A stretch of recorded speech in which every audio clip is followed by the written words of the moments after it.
I had to take off a couple layers up here, but that is because of the amazing energy I think that's been generated here. So I really want to thank Gerald and Schwo for all their hard work and all of the teams that were working on preparing all this and curating this amazing panel. This makes my job super easy. We were just chatting in the back, and if we can have that chat here, it's going to be an amazing panel. So I'm going to start by I'll start down there at that end and ask everyone to introduce themselves just briefly, talk about your career, however you want to sort of characterize yourself, and maybe what high performing teams like have looked like to you in your professional life. Sure. Good afternoon, everybody. My name is Keith Enright. I currently serve as a partner at the large global law firm of Gibson Dunn. I co-chair our worldwide artificial intelligence practice as well as our tech and innovation industry group.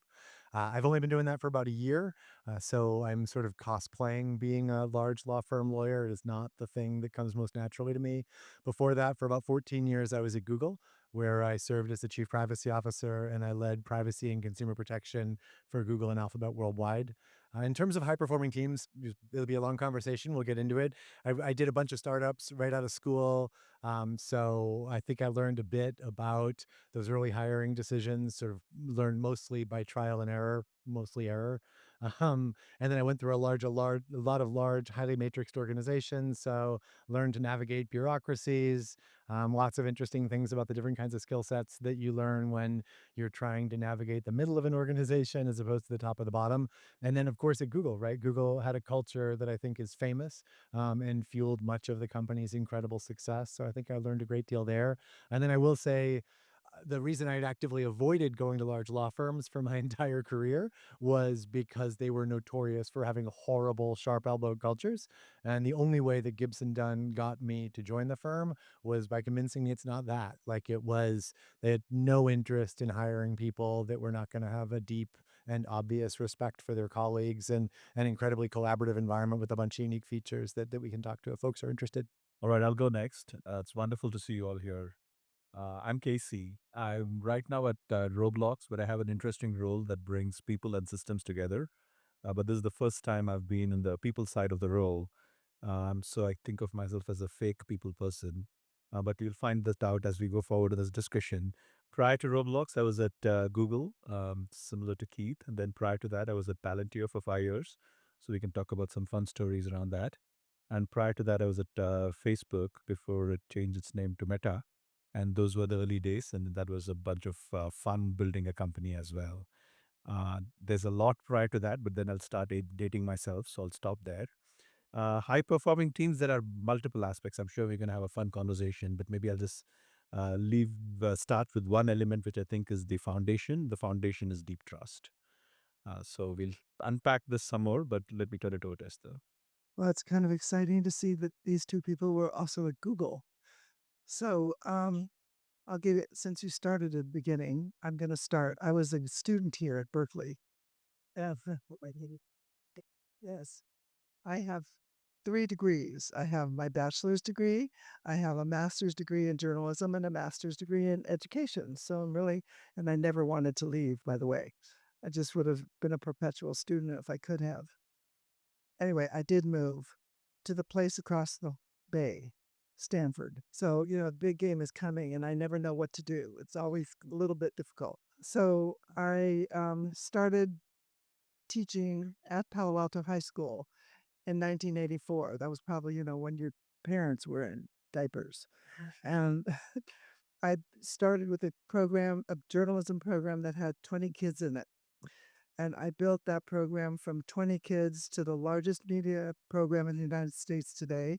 There's 700 kids per year taking journalism. So they do newspapers, magazines, television, podcasts, all kinds of things. And so the question is, how did you get all those kids to take your program?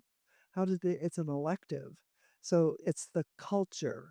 The culture of the class attracts all the other kids. I never advertise once. And that same culture is what we're going to talk about today, because it's a culture that produced hundreds of entrepreneurs. And that's where I got that nickname, the Godmother of Silicon Valley. And while I have a chance, I just thought I'd tell you about I'm the one that came up with the idea of um, move fast, but I didn't say break it. You know who did? I said move fast and revise. And then somehow they took it and messed it up. And so anyway, that was basically the culture of the class was you moved quickly, you wrote what you were supposed to write for the publication you wanted to work for. And then if it was awful, which sometimes the stories were pretty awful, you just revised. You revised and revised and revised until you got it right. So the culture of the program was you never failed, which of course attracted all the students, right? So if you always got an A at every class you went to here at Berkeley because you got to revise and revise and revise, everybody would want to go to that class. So that's how it worked. So, by the way, when she said they took it and broke it, she referred to us at Facebook. We were the ones who took it and made it change it to move fast and break things. But thank you for that. And if I could just ask anybody on the panel here, when we heard from the keynote this morning from Rich Lyons, he talked about culture eats strategy for breakfast. So these things all like we have little keyword phrases for these things, but he actually reframed it in a pretty nice way that culture is strategy. And so that to me seems sort of inextricably linked to building high performance teams. Can you talk about, especially for early stage founders, how should they be thinking about that?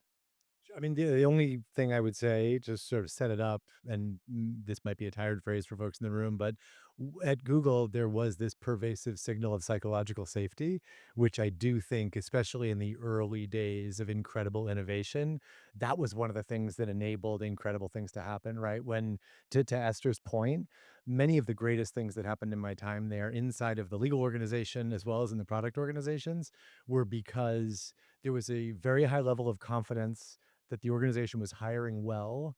There was a presumptive respect and goodwill for everyone in every conference room that you showed up in. And there was a genuine grace that you showed each other that even if someone's decision proved to be wrong, we saw value in that active experimentation, even in legal work, which is not a place where I think people would expect us to see that, like a non-obvious novel argument or approach or idea often ended up being the sort of seed crystal that resulted in a strategy that ended up changing the world, which was a pretty incredible thing to be a part of. Yeah, I just wanted to follow up on that. So it's real. I was there. I guess I forgot to mention my daughter, Susan. It was in her garage that Google started. And so I was there at the very beginning when Google started, and the culture was we hire the best person we can, and then we trust them. And that continued all the way through. It's still there today. And if you make a mistake, if you do it poorly, no problem, just do it again. And I think the culture of the company that you set up, you need people to feel comfortable being innovative. And they cannot feel comfortable being innovative as long as they are going to be penalized for any mistake that they make. So you just need to think about that. Yeah, sure. Maybe I'll share I completely agree with everything they said. I'll share a slightly different example of Palantir because it's less talked about. I thought there are some fun insights there. So, one cultural value which we had is people should hold two principles simultaneously. The first is nothing is too big for me, and the second is nothing is too small for me. So, you got to kind of hold both of this. So, if you have to pick up the trash, nothing is too small for you, go do it. If you've got to go and change the strategy of some other company by using data and AI, nothing is too big for me, go and do it. So, this ability to hold these pair of opposites somehow attracted a unique set of people into the company. So this panel like is representing some amazing companies that have hyperscaled and become global successes. When you're just starting out, how should you think about attracting that kind of dream team? It might seem inevitable, like looking backwards, but like if you were starting out as a founder, how should you think about the roles that you need on your team, and maybe even think about that over the life cycle of the next, X iterations of the company? and start maybe. So I'll give one very quick example, just because it delights me. One of the early startups that I was involved with, and this was not planned, this was organic. But if I were a founder today, I might try to synthesize this circumstance again. I had reached out to a startup that I had read about that had just won a business plan competition because I thought they were doing something interesting, and I made a suggestion to the CEO. This was just unsolicited by email. He invited me to come out and meet with his team, so they flew me from DC to Boston at the time. And I ended up showing up to basically have a conversation with the CEO, but I think it was implicit that they were thinking about bringing me on as their GC. What ended up happening was all of these boxes got delivered. So like they had just won about $1 million across 2 business plan competitions. So they had these resources. They were all young people straight out of school, this great idea. And we ended up building office furniture together, right? And it was they didn't ask me. I just saw some guys cutting open boxes and beginning like very badly. This was clearly not a thing that they were exceptionally good at, like trying to put this furniture together. And I just jumped right in. I literally rolled up my sleeves and started working with these guys. And immediately we had this incredible energy where we were collaboratively and collegially putting something together. We were like recognizing each other's work styles and like we talked about that for a long time afterwards. There was this incredible galvanizing moment where like you recognize each other's shared humanity because you have this humbling experience of just putting there's no pretense, nobody's flexing on each other, you're just putting a piece of IKEA furniture together. Like so like I do think those kinds of examples where you can state change people, bring them out of the artificial context of talking about a resume, which has to be one of the most inauthentic like dialogues you can possibly have, and force someone to do something very, very human, preferably with a group of people. So you see them navigate a team as well. Like I think that's a really rich kind of example that you can mine for all sorts of interesting ideas. So you were both hired at Google. Yes. Okay, so were your interviews normal? Because let me just tell you. So my son-in-law is Sergey Brin. One of my daughters, Anne, married Sergey. And let me tell you, the way he used to interview people. Were you ever interviewed by Sergey? Absolutely. Okay. Well, I'm thinking it's a good thing. yeah. You would come in to the room, you all dressed, properly, and Sergey would show up in shorts and flip-flops. And then he would ask you really weird questions. I mean, that you were no way prepared for because you never expected to be interviewed by somebody like wearing shorts, and running around and asking you weird questions. And somehow he thought that that was the way to do it.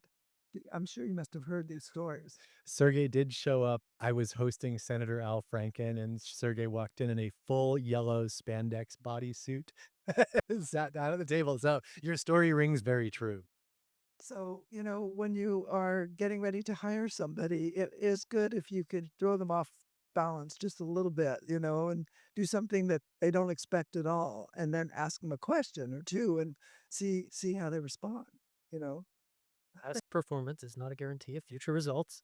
With that disclaimer, Casey. Yeah, mine is probably a bit more conventional, which is I think the key role of a founder is to hire. You have to expect to spend inordinate amount of time hiring, and you got to expect to spend inordinate amount of time nurturing talent for the long run. There'll be people whom you talk to for years, and you have to talk to them for years before you hire them because it's the long game. Maybe giving you an example, if I take my time at Roblox when I joined with the Dave Bazuki, he had a very interesting thing that we hung out for a bunch, and then we felt we could. I met all the execs team, and we felt we could work together. And Dave said, "Tell me 5 people who know you really well, and I'll tell you 5 people who know me very well. You go hang out with them. I'll go hang out with these people, and let's see if we can work together." But to me, the investment of time that you do in hiring is a critical aspect of being successful in starting a company. So I kind of want to ask two things. There's so much to talk about. Let's go into like when somebody's working there and your company's becoming successful. How do you take things away from personality and implement systems to measure performance and assess like when to promote somebody or how not to over promote them? Like how do you know where they're help them be successful? Like it's not just random and it's not just based on a gut feeling at the companies that you've worked at. So what are some ways that you would recommend to founders to approach that? I can go first. So there's a whole body of literature on what you can do in terms of like good performance systems of humans. But I think I have a slightly different view than the framing of the question, Bill. Is I think you should be comfortable over promoting people. Yeah, because it was an interesting thing that we did at Palantir, which is we would give somebody not very different from any of you some ridiculously crazy opportunities, and we just Special title. no, we just would say this project, which was maybe for securing a country's defense. You're responsible for making this happen. We have no idea how to do it. And you'd be amazed at the number of people, especially from schools like yours, who were just like incredibly successful at that. And then that led me to think that constructs that people put in terms of levels and titles are artificial constructs. Right? Many of the, including Esther's family, they are just like amazing people, and they have risen up to the opportunity. Like every year, if he takes on their Pichai, the job is something bigger than he's ever had before. Right? And that's why I think there is a very high ceiling that people have that you almost want to over promote, and it's okay if they fail, but it's better than not giving them that opportunity. Thanks. Keith? What I would add, and this is probably provocative and almost certainly unhelpful, which is, I guess, sort of my brand. People management is super hard. Like, I think it is far more difficult than anything else that any of us will do in most of our profession. And I would argue, don't treat it as a science, right? Like one of the breakthrough moments for me at Google, we had these leadership academies that they would teach us all these remarkable things. It was one of the great things about being there.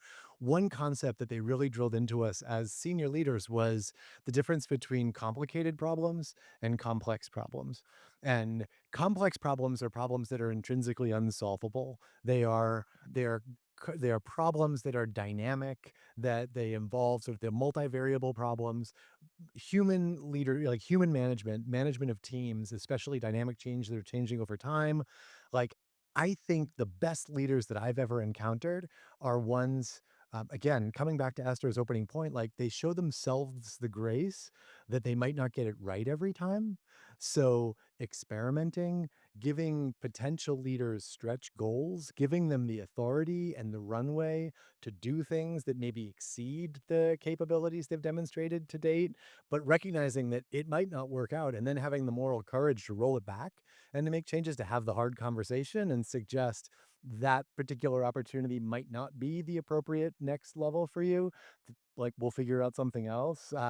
But I think showing yourself, if you are the leader and if you are primarily responsible for building and leading and managing a team and optimizing their performance over time, show yourself the grace every single day that people are extraordinarily complicated and you're never going to get them completely figured out. And if you treat that team as like a complex system, and the best thing you can do is try to nudge it and experiment and poke at it and like test its perimeter in ways that hopefully will improve its performance more consistently than it will erode it.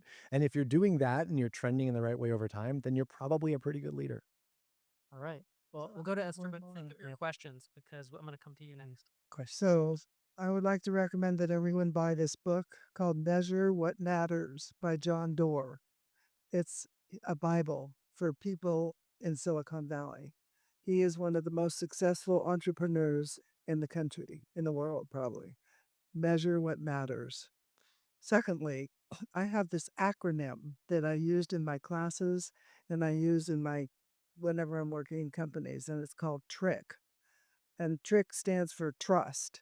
Trusting people, respecting them, giving them independence to work on projects that they personally are interested in, collaborating instead of bossing them around, and always treating them with kindness. So that works in teaching, it works in parenting, and it works in companies. There's nobody I know, no matter what age they are, that doesn't want to be treated with trust and respect. And so that's what's important in your companies whenever you're starting anything. Remember, that's the key. Amen to that. Okay, so we're going to go out to the audience for questions. I'm going to go to you, and then we'll take it from there. And we have 5 minutes, so keep them nice and crisp.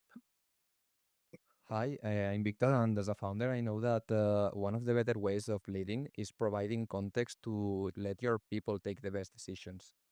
So, sometimes are some pieces of information that are really sensible, like in volunteer, for example. So how do you provide this context necessary to take good decisions uh, without compromising these sensible data? Do you want me to take it in the context of Palantir? Yeah. So Palantir was very interesting. Someone told me once that outside Palantir, you have no idea what the company does. And inside on day one, you know everything that the company does. So we had a huge culture of trust. Of course, we'd have to respect the clearance that different governments have. So if you're not cleared for something, you don't get it. So there was a natural filter there. But other than that, the principle is really simple. You would get maximum context for you to be successful in your job. In fact, you'd be over flooded with information. Every customer meeting was written down and it would be shared with the entire company for anybody to read, because we believe that context and knowledge is really important for you to do the right thing. So don't turn the knob down on transparency. Turn it up as much as you can. You will have some failures because of that, but that's a very good cost to take. Thank you all for sharing. My question is, how do you balance being nice versus the meritocracy culture, especially in the context of big companies that you don't really have to cut costs, you don't really have the pressure to let go of people to boost your bottom line. So how do you manage legacy employee and promoting, young and ambitious young people while all balancing being nice? Sure. Happy to take a run at it. And like, again, I feel uniquely qualified on this one because having lived in an organization like Google, and then in an organization like a law firm, it is not my law firm, but generally law firms are known to be ruthlessly metrics driven, right? Especially when it comes to things like compensation planning. They look at the revenue you're generating for the firm, and that directly correlates with how your performance is assessed. It's a little more complicated than that, but not much. Um, Again, sort of coming back to why I chose this particular firm, if you look at Gibson Dunn, it has extraordinarily sort of outperformed many other firms that look something like it. Part of that is attributable to the fact that they don't over-index to that sort of ruthless application of metrics-driven performance management. Um, I'm a broken record on this. You need to recognize this is extraordinarily difficult. I think this question, stitched together with the previous question, radical transparency, radical sort of, if you're handling people with kid gloves and you're not having the hard conversations and you're over rotating, I don't want to use the word kindness in a way that suggests that I'm pushing back on what Esther was saying, because I am not. I do think kindness, you can be consistently kind and still have hard conversations. But the fact of the matter is, as a leader, if you are committed to the collective good, not just of your organization, but of the team that you're leading and of each of the individual members of your team, you have a moral obligation to optimize the performance of the team, to enable your team to execute the mission that they are charged with. And every individual on that team has a stake in that. They're like a shareholder in the mission of the team. So if you have someone who is underperforming, forcing the rest of the team to carry them, not having the hard conversation with them, and just allowing that to become invisible overhead on the overall performance of the organization, you're not doing your job. You're not showing up in the way that you have to. And you can, in fact, do that with kindness. It doesn't mean that the conversation will be easy. It doesn't mean there won't even be tears or hard feelings in some circumstances. But having an open, honest, candid conversation with someone that their performance isn't meeting expectations in some fundamental way is more often than not the single most respectful and in many ways kind thing you can do for them, because you're equipping them to make changes if they choose to succeed in the path that they've chosen. I second it. Great explanation.